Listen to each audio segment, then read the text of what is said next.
Every Monday, Wednesday, and Friday, meals arrive at the homes of those who can no longer provide for themselves. It's a simple act of compassion, repeated so often that nobody thinks twice about it. But sometimes the most ordinary routines conceal extraordinary horrors. And sometimes, the last place anyone thinks to look is exactly where they should have started. Welcome to nightmares in small doses. 3 times a week, I delivered meals to the elderly. I was part of a program called Meals for the Elder. This program aimed to deliver meals to elderly people, people with reduced mobility, the sick, and even those who were socially isolated. I managed to get the same schedule as Cheryl. More importantly, I managed to deliver meals to the exact same people she used to deliver to. That was very important. Everything had to be exactly the same as what she had, because Cheryl had been missing for a month. The last time she had been seen alive was when she started delivering meals to the elderly on the 8th of last month. Something happened that day during her meal deliveries, and since then, she had never been seen again. She vanished without a trace. Now I had joined the same program and managed to get everything exactly the same as she had, so I could find out what happened to her. Nobody suspected the elderly because of their fragile condition, but I did. I had a very strong feeling that one of these old people was responsible.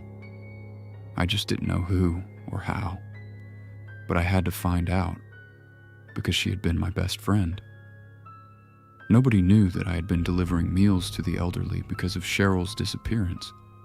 My parents, and basically everyone else, thought I had joined this for the sake of helping people in need and getting volunteer experience on my resume. I honestly couldn't have cared less about any of that. I didn't give a damn about it. I only wanted to find Cheryl, or at least find out what had happened to her. Cheryl wasn't like me. She liked helping people. She had insisted on volunteering for this Meals for the Elder program so she could help older people, but it had cost her dearly.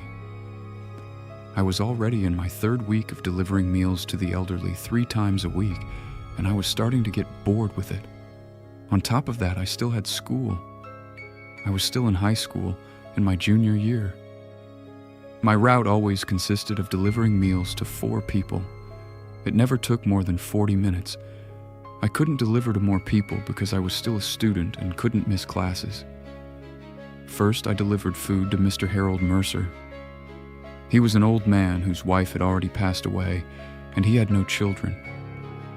He lived alone and had a lot of difficulty walking and moving around in general. Then there was Mrs. Annie Sutter. She lived alone, divorced for 20 years, with 2 children living in a different city. She was an old woman who could still move around fairly well, but she didn't have much strength or patience for cooking and grocery shopping anymore. I couldn't blame her. It came with old age. Next was the Garrison couple, Mr. Albert Garrison and Mrs. Kimberly Garrison. They had a son who was too busy to take care of his parents. Both of them already had difficulty moving around. Finally, there was Mr. Marvin Fletcher. This man was ill. He spent his days sitting on the couch watching television, connected to an oxygen tank. He only said cryptic things, and I could never understand what he was trying to say. These were the elderly people I delivered meals to every Monday, Wednesday, and Friday. Exactly the same ones as Cheryl. On those days, I always had a short conversation with each of them, 5 minutes at most. Mostly because they insisted, since these old people sometimes needed company. But I had no interest at all in talking to them. It was always the same conversations and sometimes even the same stories. I know. One day I would be in their place. I knew that, but I was 17 years old and still a long way from reaching that age. I didn't have the patience for small talk or stories about how things used to be back in the day. I was more interested in the present and the future, not in how they had lived 50 years ago. On the other hand, I felt sorry for them. That was why I was always kind, always acted cheerful and pretended to listen with interest to what they were saying. When in reality, I only wanted to know what had happened to Cheryl, and I was certain it had something to do with these old people. The last time she had been seen was during this meal delivery route. I didn't know which elderly person had been the last one she delivered food to. Their houses were close to each other. The driver of the van that transported the meals had dropped her off at the first house, and then she delivered the rest of the meals one after another, just like I did. On that day, the driver had been busy filling out paperwork, taking work calls, and organizing meals for the next person who would be delivering them, so he couldn't say who the last person she had delivered meals to was.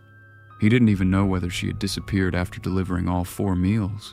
The police thought she had been kidnapped on her way to one of the elderly people's houses. Not once, not even for a second, had they suspected the old people because of their fragile condition. Some of the old people said that Cheryl hadn't delivered their meals, while others couldn't even remember whether she had delivered them or not.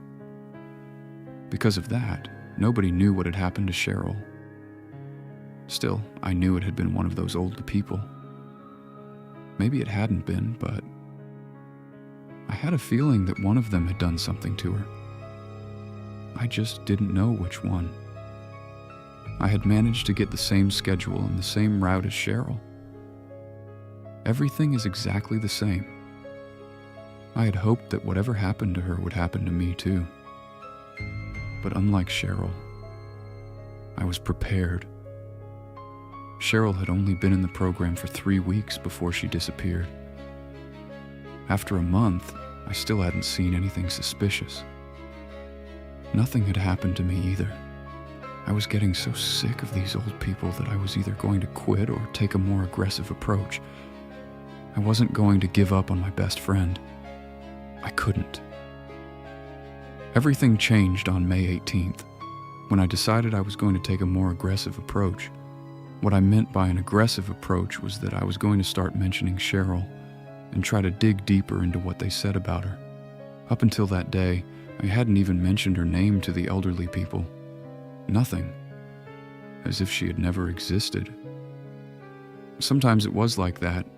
We had to share a can of Campbell's tomato soup between me and my 3 broth. Mr. Mercer, the first elderly person on my route, was saying this before I interrupted him. "Oh yeah, those were hard times," I said, trying to move things along so I could introduce the topic I actually cared about. "Mr. Mercer, do you remember the girl who used to deliver your meals before me?" Mr. Mercer started thinking, as if he were struggling to remember.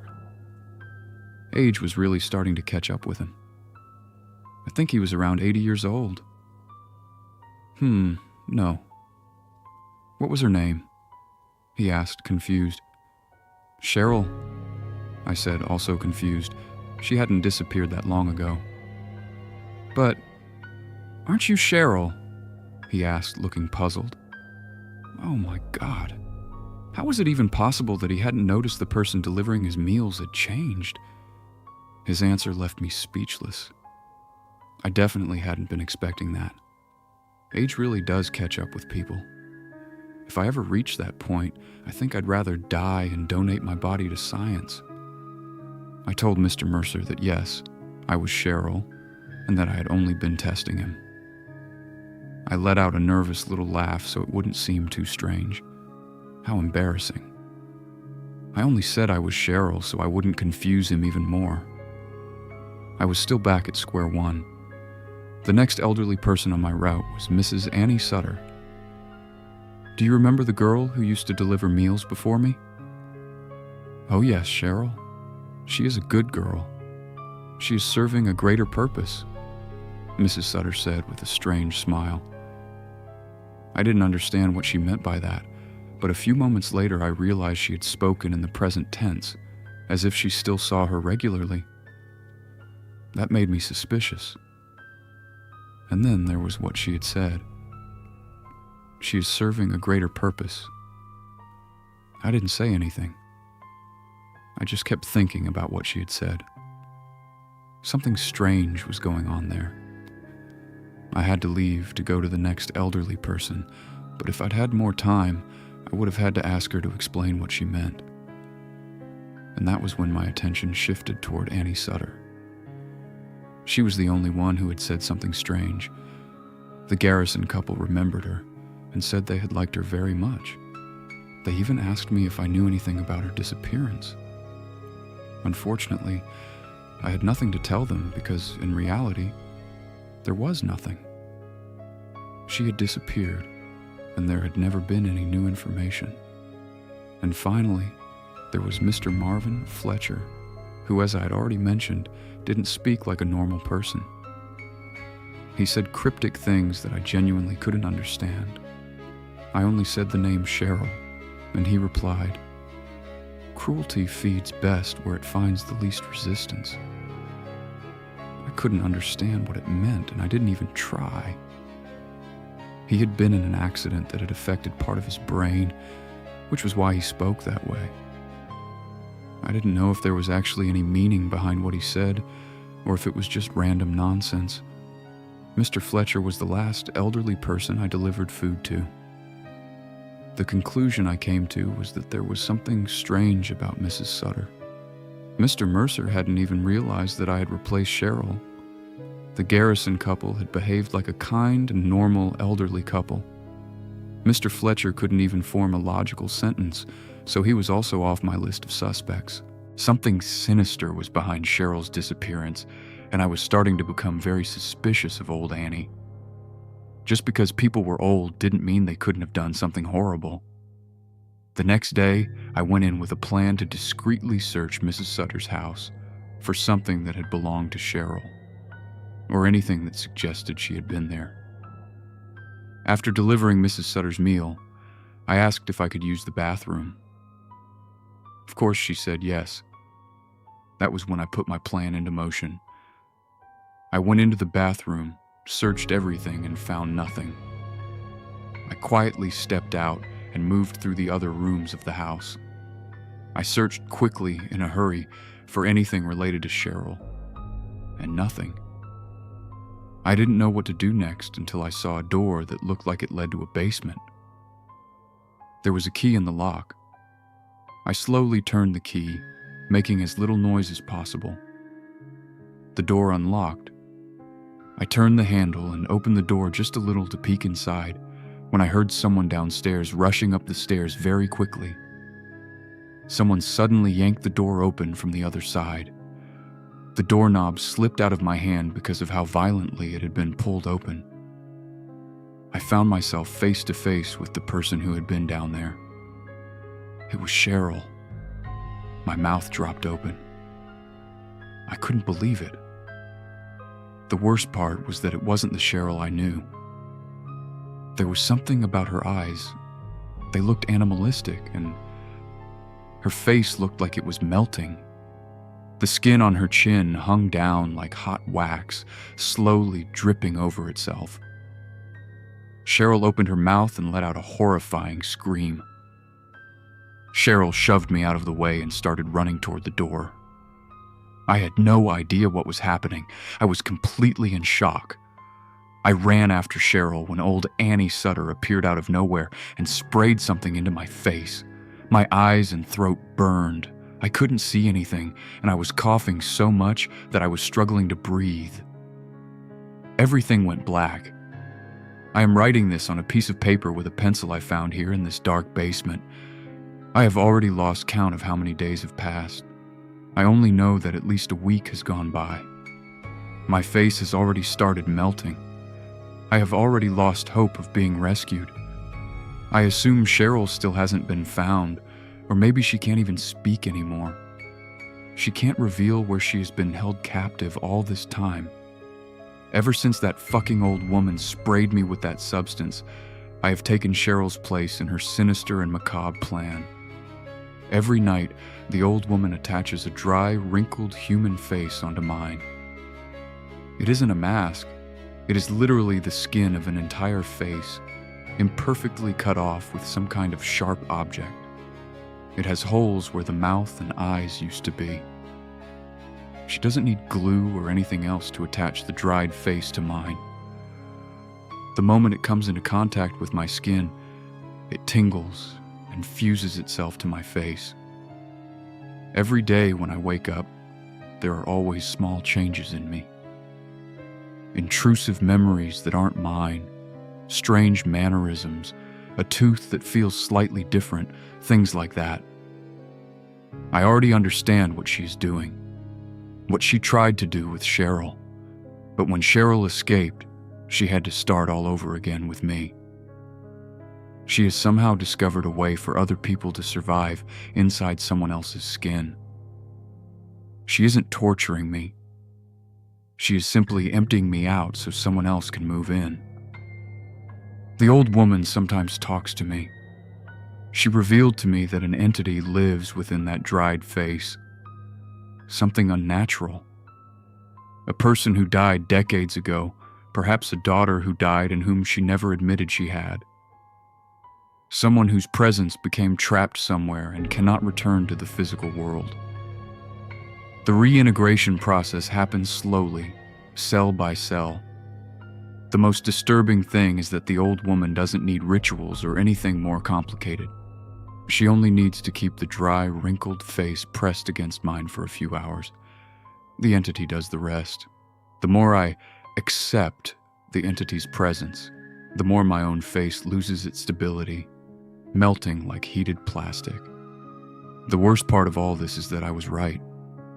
One of the old women had kidnapped Cheryl, and now I'm suffering the same fate.